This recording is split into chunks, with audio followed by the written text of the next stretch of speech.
வணக்கம் நேயர்களே. வெற்றி படிக்கட்டில் சந்திப்பதில் மற்றற்ற மகிழ்ச்சி. வாழ்க்கையில் முன்னேற வேண்டும், வெற்றியாளராக மாறி மகிழ்ச்சியில் திளைக்க வேண்டும் என்ற எண்ணத்தோடு நாம் வாழ்ந்து கொண்டிருக்கின்றோம். ஆனால் சிலர் தான் மட்டும் மகிழ்ச்சியோடு வாழ்ந்தால் மட்டும் போதாது, நம்மை சார்ந்தவர்களும் நம்மை சுற்றி இருப்பவர்களும் மகிழ்ச்சியோடு வாழ வேண்டும் என்ற சிந்தனையுடையவர்களாக இருப்பார்கள். ஒரு தடவை மத்திய அரசாங்கம் மின் வேதியியல் ஆராய்ச்சி நிலையத்தை உருவாக்க வேண்டும் என்று சொல்லி ஒரு திட்டத்தை ஏற்பாடு செய்திருந்தார்கள். அதற்கு இடமும் பணச்செலவு ஆகும் என்றும் அங்கே பரிமாறிக்கொண்டார்கள். ஒரு நாள் கல்கத்தாவில் நமது பண்டிட் ஜவஹர்லால் நேரு அவர்கள் வெளியே சென்று மக்களை சந்தித்துவிட்டு இரவு 12 மணிக்கு மேல் தனது இல்லத்திற்கு திரும்பினார்கள். அங்கே வாசலில் ஒரு பெரியவர் அமர்ந்திருந்தார். இவர் உள்ளே போனபோதுதான் தெரியும் பிரபல தொழிலதிபர் அழகப்பர் அங்கே உட்கார்ந்திருக்கிறார் என்று சொல்லி. அழகப்ப செட்டியார் தான் அங்கே உட்கார்ந்திருந்தார். நேரு பெருமான் அவரை பார்த்து, என்ன அழகப்பரே, இந்த நேரத்தில் நீங்கள் இங்கே வந்திருக்கின்றீர்கள், என்ன அவசரமான காரியம் என்று கேட்டார்கள். அதற்கு அழகப்ப செட்டியார் அவர்கள் சொன்னார்கள், ஐயா, மத்திய அரசாங்கம் மின் வேதியியல் ஆராய்ச்சி நிலையத்தை உருவாக்கப் போவதாக சொன்னார்கள். எங்கள் சிவகங்கை மாவட்டம் மிகவும் பின்தங்கிய மாவட்டம். நான் 300 ஏக்கர் நிலமும் 15 லட்சம் ரூபாயும் தருகிறேன். நீங்கள் எங்கள் காரைக்குடி பகுதியில் அந்த மின் வேதியியல் ஆராய்ச்சி நிலையத்தை நிறுவ வேண்டும் என்று நேருவிடம் சொன்னார்.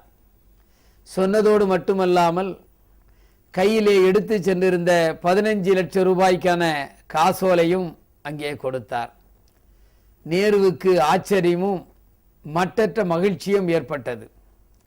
அரசாங்கம் செலவிட வேண்டிய தொகையை, அரசாங்கம் பார்க்க வேண்டிய இடத்தை ஒரு மனிதனாக அதை சாதித்து காட்டியிருக்கிறார் என்று சொன்னால் அவருக்கு அந்த ஊரின் மீதும் அந்த மாவட்டத்தின் மீதும் எவ்வளவு பற்றும் பாசமும் இருக்கிறது என்று சொல்லி நேரு அழகப்பா செட்டியார் அவர்களை தட்டி கொடுத்து, நிச்சயமாக நான் அதை செய்து தருகிறேன் என்று சொல்லித்தான் இப்பொழுது இருக்கின்ற மின் வேதியியல் ஆராய்ச்சி நிலையத்தை நேரு பெருமான் நமக்கு தந்தார்கள்.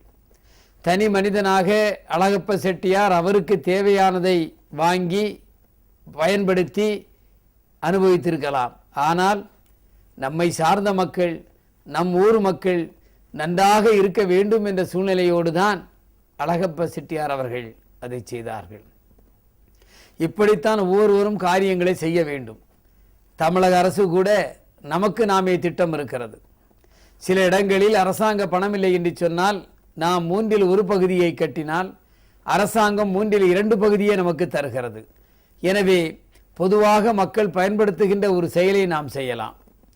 அந்த அளவிற்கு நாம் மக்களுக்கு சேவை செய்ய வேண்டும் என்ற எண்ணத்தோடு நாம் செயல்பட வேண்டும். முடியாது என்று சொல்லாமல் இருக்கின்றவர்களை, பண வசதி படைத்தவர்களை அணுகி இப்படிப்பட்ட காரியங்களை செய்தால் நமக்கு பெயரும் புகழும் வரும். தான் என்று இல்லாமல் நம் மக்கள் என்ற சிந்தனை எல்லோருக்கும் கிடைக்கும். புகழின் உச்சிக்கே அவர்கள் செல்வார்கள். சாதாரண தொழிலதிபராக இருந்த அழகப்ப செட்டியாரின் நிறுவனங்கள் இன்று மேலோங்கி நிற்கிறது என்று சொன்னால் அதற்கு காரணம் எல்லோரும் நன்றாக இருக்க வேண்டும், எல்லோருக்கும் புகழ் கிடைக்க வேண்டும் என்ற சிந்தனையோடு செயல்படுவதன் காரணமாகத்தான். எனவே வெற்றி படிக்கட்டு நிகழ்ச்சியில் நீங்கள் அழகப்ப செட்டியாரை போல பலரை நீங்கள் சந்திக்கலாம். வெற்றி பெற்ற கொலம்பஸை சந்திக்கலாம். வெற்றி பெறுவதற்கு காரணமான செயல்பாடுகளை நீங்கள் அறிந்து கொள்ளலாம். அப்படி அறிந்து கொண்டால் வாழ்க்கையில் நிச்சயமாக வெற்றி பெறலாம். வெற்றி என்பது எங்கோ வாங்கி கொண்டு வருவதல்ல, நம்மிடமே இருக்கிறது. நம்மை தூண்டி தூண்டி தூண்டி அதன் மூலம் வருகின்ற வேகத்தின் மூலம் செயல்படுவதுதான் வெற்றியை நமக்கு தரும்.